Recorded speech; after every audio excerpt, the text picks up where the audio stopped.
All right. So let me see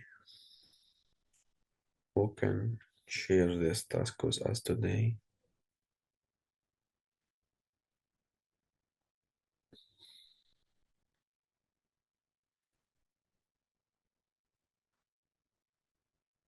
All right. So who want to share the first task with me today?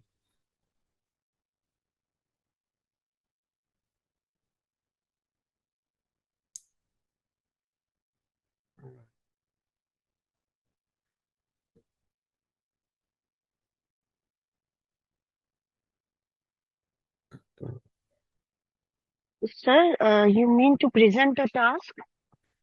Yeah, not present, would discuss a task or share a task with me. So he will do the role of the candidate and I will do the role of the examiner. As Yes, sir. I can be if you allow. Dr. Orouge. Huh? Yes.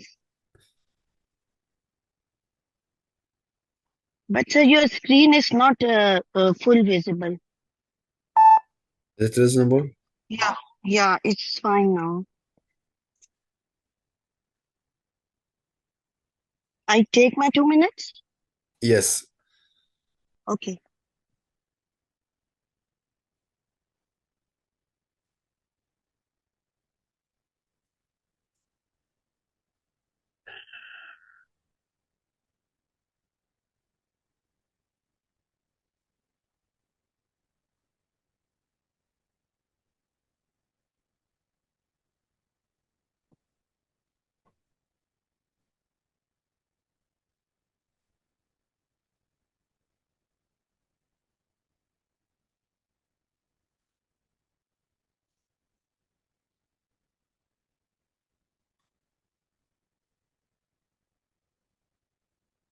Is there any another page that is I have to see?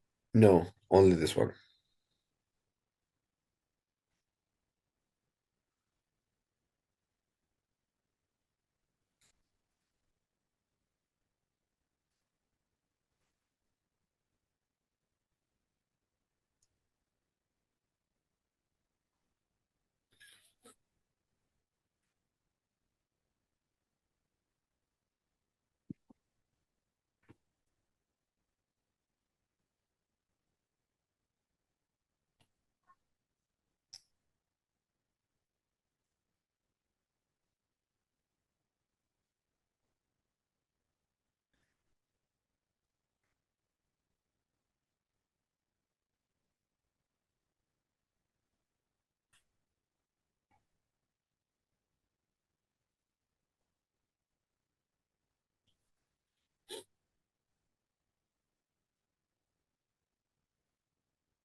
Okay, hello, I am Ruj and I am ready for the discussion. Okay, Dr. Rouge. Now you have this task or you have this patient in the A&E and she came with severe vomiting and she has some vaginal bleeding. And your A&E doctor has done some investigation for her, which is shown already. So could you tell me what are the other clinical information you want to know about this patient? The patient, which I can see, is like pregnancy, having a vomiting and her vaginal bleeding, and she is 31 years old, and she came in the emergency department with vomiting and bleeding, and her LMP is 2.5 months back, and with a positive pregnancy test. What I can see, there is in her reports, it's showing hyponatremia, hypochloremia, and I can see urea levels are raised and mildly elevated liver enzymes, and her blood group is negative. So I would like to need an additional information in the form of information gathering by taking a brief history and by doing relevant investigations, and by running some important investigations, and my recommendations will be depending on my assessment, and I'll be involving the multidisciplinary team approach. So, in the form of information gathering, I would be asking, like, she's in the emergency, so I would be offering her the emergency treatment, like offering her the anti-sickness drug, and if she has vitals that are according to shock, so I will be giving her the fluids. And if she has excessive bleeding, then I will be taking her monitors and will be doing some measures to avoid those things. And then once she's like fine to give the information, then I'll ask about her presenting complaints like her vomiting, how long she's having, and is she able to eat or drink anything? Is there any is there any associated factor with the vomiting? And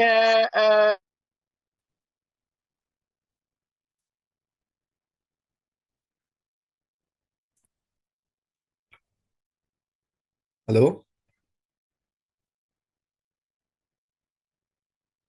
Hello? yes, Are you with me? yes, yes, I can hear you. Yes. Carry Yeah. on. Yes, sir. About the bleeding, I will ask, and I will like to ask the gynae history and confirm her last menstrual period. Will ask about any treatment she has taken so far, and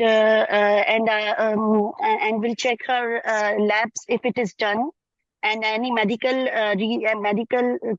condition she's having, like is she having any problem like diabetes, hypertension, or any gastritis, any sign and symptoms of urinary tract infection she's having. I will rule out, and I will be ruling out any surgery as she's A negative. So I'll be checking her, and previous obstetric history. I will inquire any specific family history, and then I would be like doing the examination in the form of general physical examination, like checking her pulse, blood pressure, respiratory rate, temperature, her dehydration level, her jaundice status, and I will ask about the personal history of like clot formation, if any, or significant family history of clot formation. And after examination, I will run some investigations. Like the investigations are already there, I would like to repeat them, and I would like to see the urine urine test, dipstick, to see the presence of protein, to see the dehydration, nitrates in that, and ketones present or not. I would like to check her sugar levels to rule out any diabetic ketoacidosis, and I will be checking. I would be checking her renal function test. To no, it is already done. Renal function test is done, and then in the form of like ultrasound, I would be inquiring about the status of the pregnancy, about the gestational age, and about the viability of the baby, like why it is twin, or she's having molar pregnancy, or like anything I will rule out. All right. That's good. So, second question, let me put. So, this is the information of the patient here,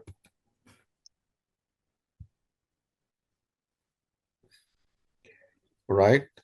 You can have a quick read, then and tell Primary under me spontaneous, what. no previous scan, constantly vomiting, ill, not pale, dehydrated, mild under 16 weeks.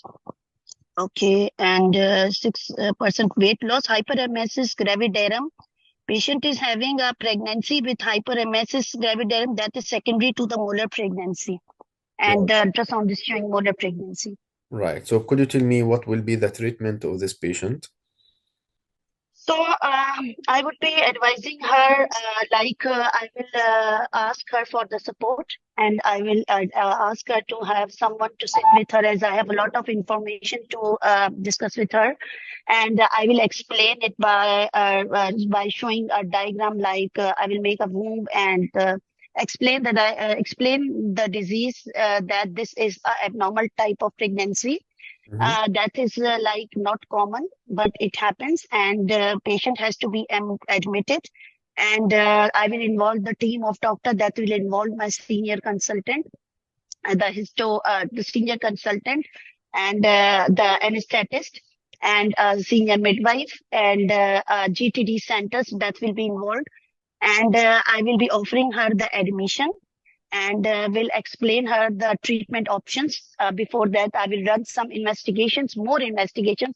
Like as she is Rh negative, I will group save, and will group and save, and will ask rule out any GWAS witness if she is having. And then I will check for the chest X-ray, thyroid function test, and the beta HCG levels that I have to estimate it. And the options I will discuss with her, that the surgical evacuation is required, and the procedure would be taken after her consent, and will explain all the pros and cons, all the risks and side effects that can lead to this.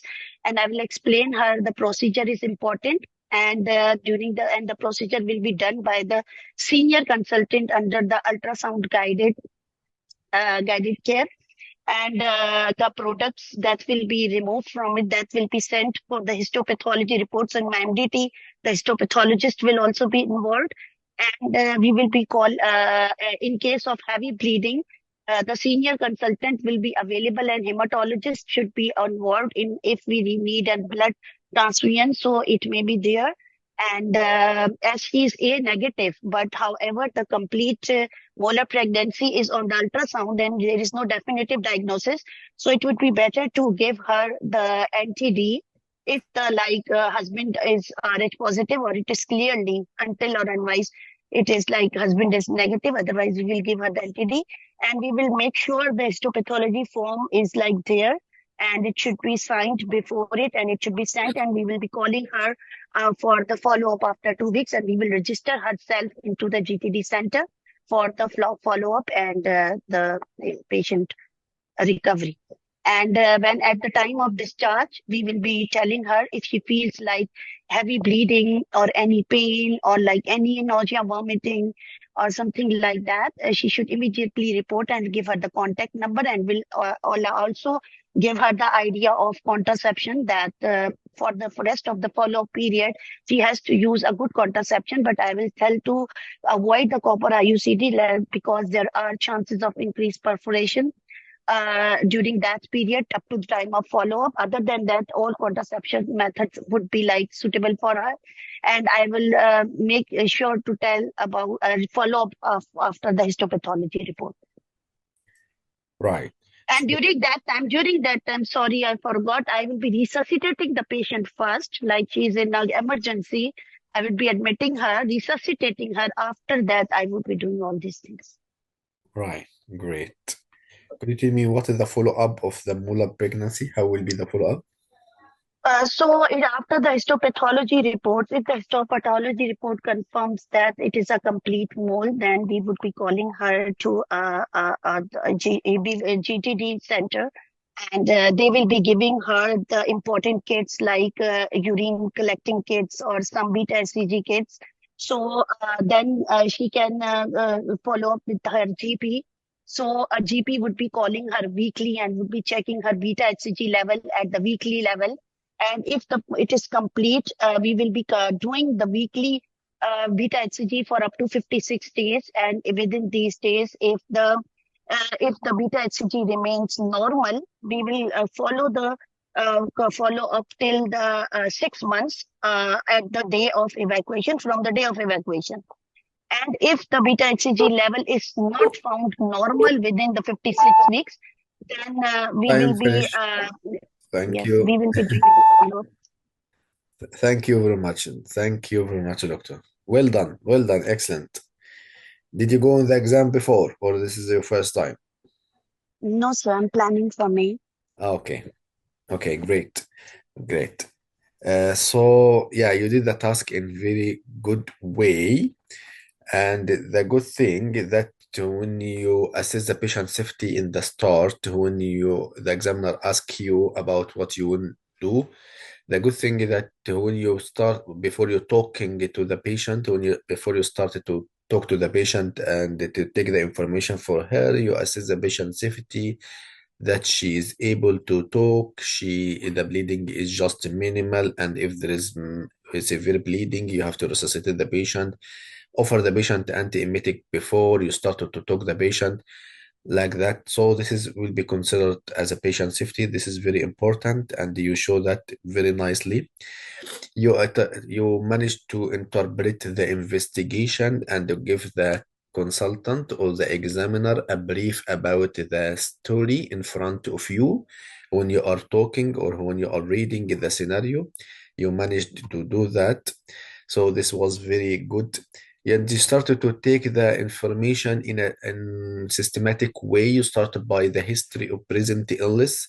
This was very good from you as well. You started by the complaint of the patient, then go to through the story or through the history, obstetric, gynae, medical, and everything. If you in the medical, you try to justify the medical, for example, you ask about the diabetes or try to mention which is specifically in the medical history you want to ask. Like I will ask about history of diabetes because this patient may have a diabetic ketoacidosis, or I will ask about the thyroid because this patient may have uncontrolled thyroid problem. It will be more and more informative, and also about other medical illness like epilepsy or psychotic illness or HIV, which the medication or not taking the medication of this illness will complicate the condition, as the new green top guideline mentioned there. So some of the medication which not taking, some of the disease which not taking the medication may affect or may complicate the problem, like the epilepsy or the psychotic disease.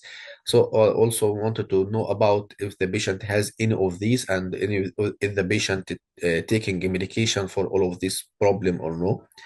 This patient has a possibility of ectopic pregnancy because she has a bleeding. So whether she had a history of ectopic before, whether she has a history of surgery before, if she has any history of bypass before because she has this vomiting, and this vomiting may be because of any gastric sleeves before. Okay, so in the surgical history also, if you could mention which of the surgical history, which of the surgery you want to ask, try to specify one or two will be very, very amazing from you.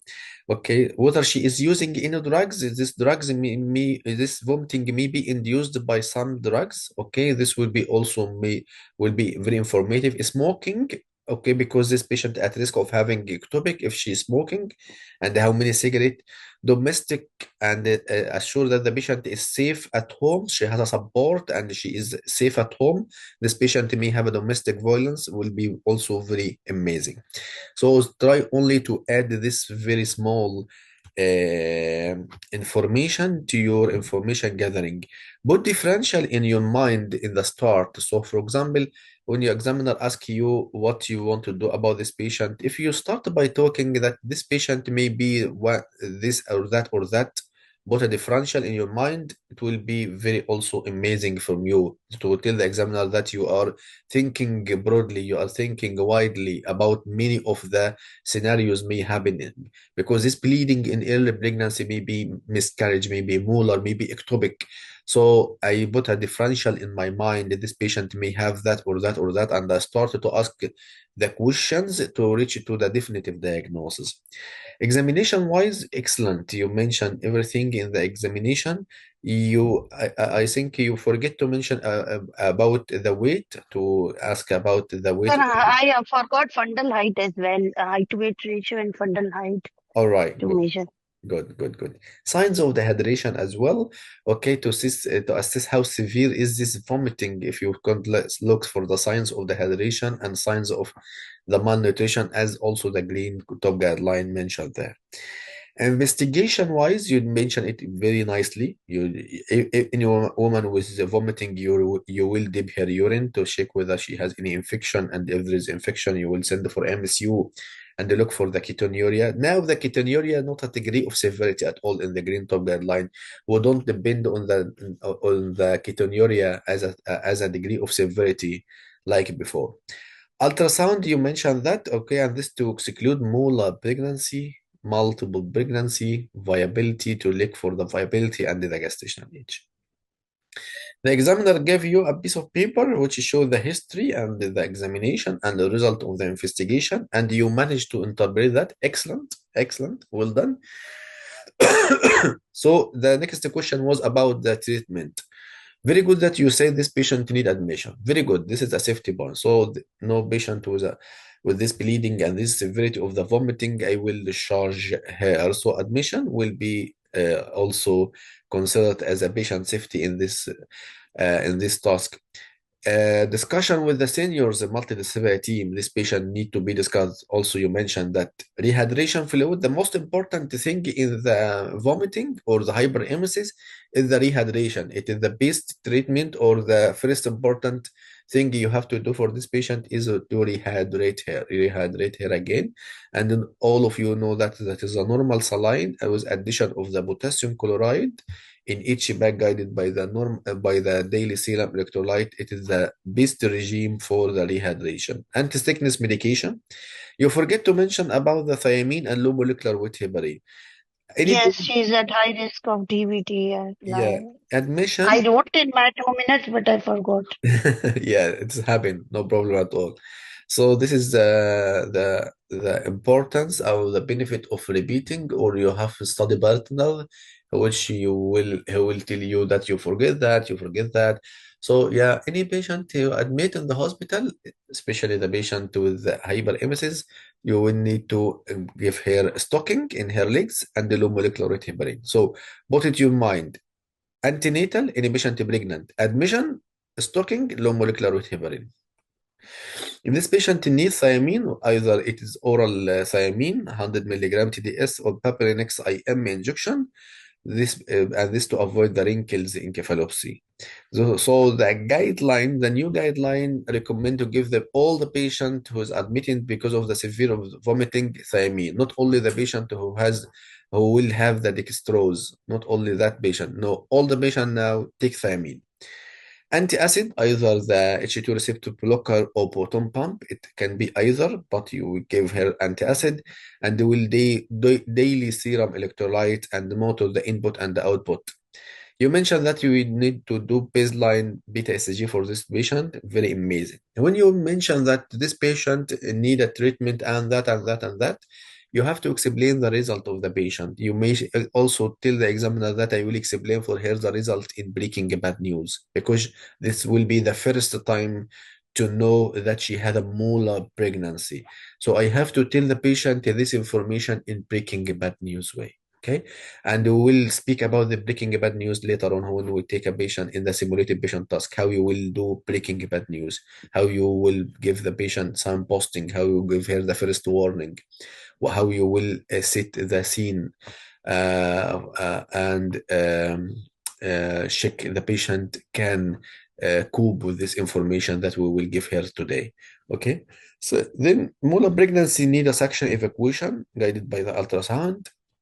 You justify for you the anti-D, amazing. However, this patient is RHD negative, and she has a complete molar on the ultrasound scan, but this is not definitive. The definitive only by the histopathology. So you mentioned that you will give this patient anti-D, and this was amazing from you. She needed a registration in Trophoblastic Center, which is present in London or Dundee or Sheffield. Okay, you just need to fill the form and send it online to this one of the centers, which is the nearest to you, and this center will contact the patient and start to send it for her the kits and that and that and that. The follow-up of the molar pregnancy, as you mentioned, if she has a complete molar pregnancy and the beta HCG return back within 56 days, she will need follow-up for 6 months only from the date of the suction. If it didn't return it for within 56 days, so it will be 6 months from the date of the normalization. In the partial molar pregnancy, according to the new green top guideline, that it need only two beta ECG normal, two sample only for 4 weeks apart. 4 weeks apart. This patient will need a beta ECG later on or no? According also to the new Green Top guideline, there is no need to do beta ECG after any new pregnant event unless the patient receive chemotherapy. Only if the patient receive chemotherapy, we don't do pregnancy hormone in any after any future pregnancy unless the patient receive chemotherapy. If the patient has GTN and she take a chemotherapy, now we can do the beta ECG again after any future pregnancy. But if she didn't receive, no need to do this beta or pregnancy test or pregnancy hormone. She need an early ultrasound scan in the early pregnancy. She can refer herself to the early pregnancy assessment unit. No need to call her GP. No need to come to the ED. She can refer her immediately in any future pregnancy to the early pregnancy assessment unit to do an early scan. Patient information leaflet, don't forget that as well. This patient may give her, even if it in the simulated patient, in the structured discussion task, you may ask, I will give this patient also patient information leaflet to read till everything be ready for her or during her admission. Thank you very much. Thank you so much, sir. So this one, we need to take another one.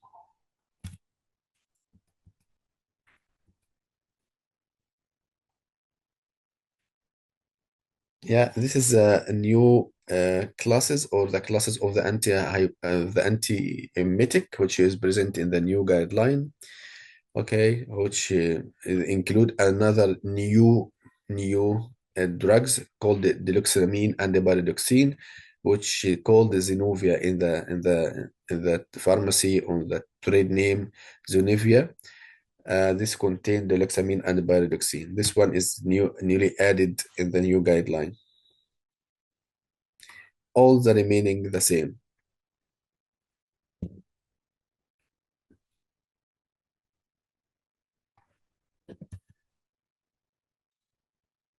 Who want to share the next one? We'll take simple one.